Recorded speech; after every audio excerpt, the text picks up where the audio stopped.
Hello everyone, once again welcome back. So Vara, biopic of a billion boys. അതിനുശേഷം biopic of a billion bros Vaazha 2 അങ്ങനെ ഇന്ന് എത്തിയിരിക്കുകയാണ്. Directed by Savin S A, producer Vipin Das സഹോഗരപറ്റി, production companies Imagin Cinemas, Icon Studios, പിന്നെ Hashir, starring Hashir, Ajin Vinayak, Aju Varghese, Vijay Babu, Alphonse Puthren, പിന്നെ Vinayak, Allen തുടങ്ങിയിട്ടുള്ള ആൾക്കാരൊക്കെ. പിന്നെ അമീൻ, പ്രത്യേകം പറയേണ്ടത് അമീൻ, Nihal Nibras, kudos media team, പിന്നെ മറ്റുള്ള ചില റിയൽ ക്രിയേറ്റേഴ്സ്.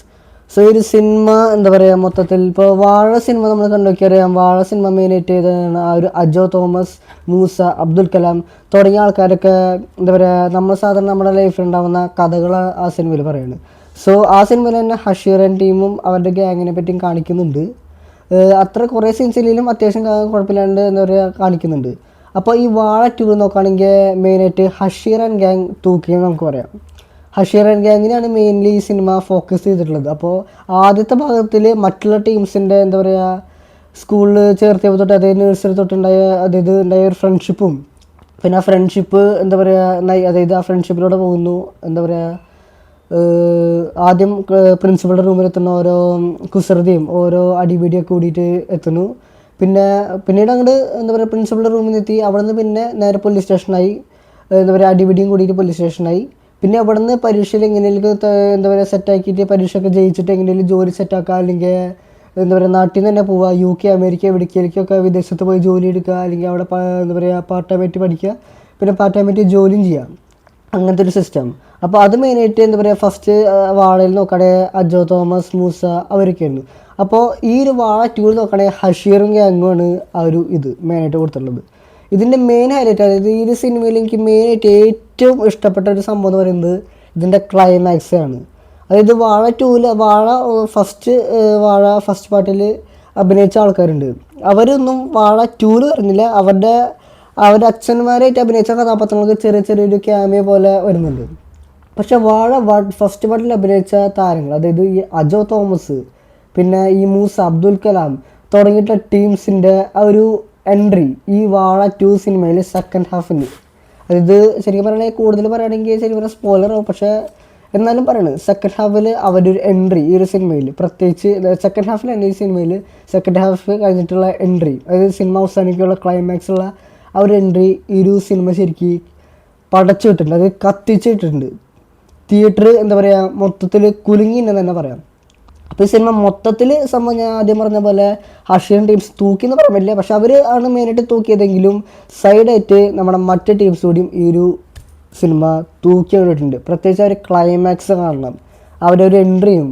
പിന്നെ മെയിനായിട്ട് ഫസ്റ്റ് ഹാഫ് നോക്കുകയാണെങ്കിൽ വാഴ 1 പോലെ തന്നെ എന്താ പറയുക, ഇതുപോലെ നഴ്സറിയിൽ ഫ്രണ്ട്സൊക്കെ സെറ്റായതിനു ശേഷം പിന്നെ ഒരടിപിടി നടക്കുക, അല്ലെങ്കിൽ ചെറിയ കുസൃതി കളിച്ചിട്ട് പ്രിൻസിപ്പളുടെ റൂമിൽ പോവുക, പിന്നെ പോലീസ് സ്റ്റേഷനിൽ വരുത്തുക, പിന്നെ ചിലപ്പോൾ ആത്മഹത്യ പ്രേരണ ഉണ്ടാവുക, അങ്ങനത്തെ ആൾക്ക് തന്നെയാണ് മെയിനായിട്ട് ഫസ്റ്റ് ഹാഫിൽ വേണ്ടത്. പക്ഷേ ഫസ്റ്റ് ഹാഫിൽ എന്താ പറയുക മെയിനായിട്ട് വേറെ കാര്യം എന്ന് പറയുന്നത് അടിയും ബഹളവും, പിന്നെ അൽഫോൺസ് പുത്രൻ്റെ ഒരു ഡയലോഗുകളും ആ ഒരു കോമഡി ഉണ്ട്, പിന്നെ ഡയലോഗുകളും പിന്നെ ഒരു പെർഫോമൻസും അത് വേറെ ലെവൽ തന്നെ, ഒന്നും പറയണ്ട. മൊത്തത്തിൽ പറയുകയാണെങ്കിൽ സിനിമയിലെ എല്ലാവരും പെർഫോമൻസ് തന്നെ നന്നായിട്ടുണ്ട്. എഡിറ്റിങ്, സിനിമാറ്റോഗ്രാഫി ഉള്ളതും അതൊക്കെ എല്ലാതും അടിപൊളിയായിട്ട് പോയിട്ടുണ്ട്.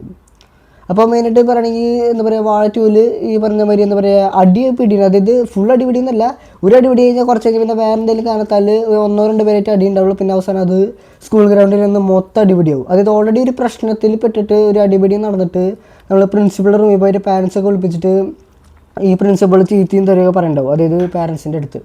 അതിനുശേഷം അതൊരു വിധം പരിഹരിച്ചതിന് ശേഷം പിന്നീട് അങ്ങോട്ട് പോകുന്ന സമയത്ത് വീണ്ടും വേറെ അടിപിടി നടക്കുക, അങ്ങനത്തെ കാര്യങ്ങൾ അതായത് നല്ല രീതിയിൽ എൻഗേജ്. പിന്നെ സെക്കൻഡ് ഹാഫ് എന്ന് പറയുന്നത് കൂടുതലായിട്ടും ഇമോഷൻസാണ് പറയുന്നത്. അതായത് എന്താ പറയുക കൂടുതലായിട്ടും എന്താ പറയുക വാഴ 2 വാഴ ഫസ്റ്റ് പാർട്ടിൽ നമ്മൾ കണ്ടുല്ലോ, അതുപോലെ മെയിനായിട്ട് ഇമോഷൻസാണ് സെക്കൻഡ് ഹാഫിൽ പറയുന്നത്. അതായത് സെക്കൻഡ് ഹാഫിൽ ഫസ്റ്റ് ഹാഫിൽ എന്താ പറയുക, ഇപ്പോൾ സാധാരണ നമ്മുടെ ജീവിതത്തിൽ നടക്കുന്നത് നമ്മളൊരു 10 പേരൊക്കെ ഒരു ഗ്യാങ്, അതായത് 10 പേര് ഫ്രണ്ട്സ് ഉണ്ടാകുമ്പോൾ ചിലപ്പോൾ ഒരു 8 പേര് 9 പേര് പരീക്ഷ എഴുതി ജയിച്ചിട്ടുണ്ടാവും, ഒരാൾ മാത്രം ചിലപ്പോൾ തോറ്റുപോയിട്ടുണ്ടാവും. അപ്പോൾ ആ ഒരു തോറ്റാൾ നമ്മളെ കുറേ നിർബന്ധിക്കും, എന്താ പറയുക, പൂവല്ല ഇങ്ങനെ UK അല്ലെങ്കിൽ വിദേശത്തൊന്നും പൂവല്ലേ. പക്ഷെ അവർ പറയും പറ്റില്ല, പൂവണ്, നീ എന്തായാലും പരീക്ഷ എഴുതി വാ, അങ്ങനെ എഴുതി വാ, എങ്ങനെയും ജയിച്ചിട്ട് വാന്ന് പറയും. അവസാനം ഇവരൊക്കെ കൂടി പോകും. പിന്നീട് അവിടെ ഉണ്ടാവുന്ന, അതായത് എങ്ങനെയാണ് UK കഴിഞ്ഞാൽ അവിടുത്തെ അവസ്ഥ എങ്ങനെയാണ്. ചിലപ്പോൾ ചില സമയത്ത് നമ്മൾ വിചാരിക്കും ചെറുപ്പത്തിലൊക്കെ വിദേശത്ത് പോകുമ്പോൾ അവിടെ വലിയ സ്വർഗരാജ്യമാണ്, എന്താ പറയുക, നമ്മൾ ആഗ്രഹിക്കുന്ന പോലത്തെ ജീവിതമാണ്, എന്താ പറയുക, എല്ലാം നേടാം, അല്ലെങ്കിൽ എന്താ പറയുക, അങ്ങനത്തെ ഒരു സന്തോഷം ഉണ്ടാവും. പിന്നീട് അങ്ങോട്ട് അവിടേക്ക് പോയതിന് ശേഷമാണ് മനസ്സിലാവുക എന്തെല്ലാം ബുദ്ധിമുട്ടുകൾ കാര്യങ്ങളുണ്ടെന്ന്. പിന്നെ നാട്ടിലെത്തുമ്പോൾ ശരി പറയുന്നത് നമ്മുടെ എന്താ പറയുക റിലേറ്റീവ്സ്, ഫാമിലിയൊക്കെ എങ്ങനെ നമ്മളെന്താ പറയുക ഇമോഷണലി, അതായത് എങ്ങനെ അവർ പിടിച്ചു വെക്കും, അതായത് വിഷമം ഉണ്ടാവില്ല സ്വാഭാവികമായിട്ടും മക്കൾ എന്താ പറയുക UK പോയി എന്നൊക്കെ പറയുമ്പോൾ ആ ഒരു ഇതും. പിന്നെ എന്താ പറയുക നമ്മൾ ഈ അതായത് ശരിക്കും പറഞ്ഞാൽ കള്ള് കഞ്ചാവാത്ത സമപ്പെട്ടില്ലെങ്കിലും അവസാനം എന്താ പറയുക ഈ നഴ്സറി, അതായത് നഴ്സറി സോറി പ്രിൻസിപ്പൽ റൂം, പിന്നീട് പോലീസ് സ്റ്റേഷനൊക്കെ എത്തിയിട്ട് നാട്ടുകാർ അതേ ചീത്തപ്പേര്, ആ ഒരു സംഭവങ്ങളൊക്കെ നല്ല രീതിയിൽ ഡീറ്റെയിലിംഗ് ആയിട്ട് തന്നെ കാണിക്കുന്നുണ്ട്. ചുരുക്കം പറഞ്ഞാൽ നമുക്ക് എല്ലാവർക്കും നല്ലൊരു ഫീൽ ഗുഡ് എൻ്റർടൈൻമെൻറ്റ് അടിപൊളി പടം തന്നെയാണ് വാഴ. ഫസ്റ്റ് പാർട്ട് പോലെ തന്നെ സെക്കൻഡ് പാർട്ടും തന്നെ നല്ല രീതിയിൽ, പ്രത്യേകിച്ച് ഞാൻ എന്താ പറയുക എസ്പെഷ്യലി ഞാൻ നല്ല രീതിയിൽ ഇതിൻ്റെ ഫസ്റ്റ് ഹാഫ് ആയാലും സെക്കൻഡ് ഹാഫ് ആയാലും എൻജോയ് ചെയ്തു. ഇമോഷൻസ് ആയാലും എല്ലാ കാര്യങ്ങളും, അതായത് എനിക്കത് ഓവറായിട്ട് തോന്നില്ല, ഒന്നും എല്ലാതും അതിൻ്റേതായ രീതിയിൽ എന്നെ മാനേജ് ചെയ്തിട്ട് പോയിട്ടുണ്ട്. അതായത് ഒന്നും അങ്ങോട്ട് കൂടുതലായിട്ടാണ് ഓവറാക്കില്ല, എല്ലാതും അതിൻ്റേതായ രീതിയിൽ ഇമോഷൻസ് ആയാലും ഫൈറ്റ് ആയാലും പിന്നെ കോമഡി സീൻസ് ഫസ്റ്റ് ഹാഫിന് കൂടുതൽ അപാരമായിട്ടുള്ളത്. അപ്പോൾ കോമഡി സീൻസ് ആയാലും എല്ലാ കാര്യങ്ങളും അത് നല്ല രീതിയിൽ പോയിട്ടുണ്ട്. പിന്നെ പ്രത്യേകിച്ച് ഈ വാഴ 1 ടീമിൻ്റെ എൻട്രി ഈ ഒരു സിനിമയിൽ ആ ഒരു സാധനം എന്തായാലും തിയേറ്ററിൽ എന്തായാലും മസ്റ്റ് വാച്ച് ആയിട്ടുള്ള എക്സ്പീരിയൻസ് ആണ്. ഉറപ്പായിട്ടും തിയേറ്റർ കത്തിക്കുന്ന റേറ്റാണ്. അപ്പോൾ എന്താ പറയുക, ഇനി ഇത് തന്നെയാണ് മെയിനായിട്ട് ഒരു സിനിമയിൽ എനിക്ക് തോന്നിയിട്ടുള്ള കാര്യങ്ങളും ഇത് തന്നെയാണ് എൻ്റെ ഒരു ഒപ്പീനിയൻ എന്ന് പറയുകയാണെങ്കിൽ. അപ്പോൾ ഇനി അടുത്തൊരു മൂവി റിവ്യൂ വരുമായിരിക്കും. എല്ലാവർക്കും ഗുഡ് ബൈ.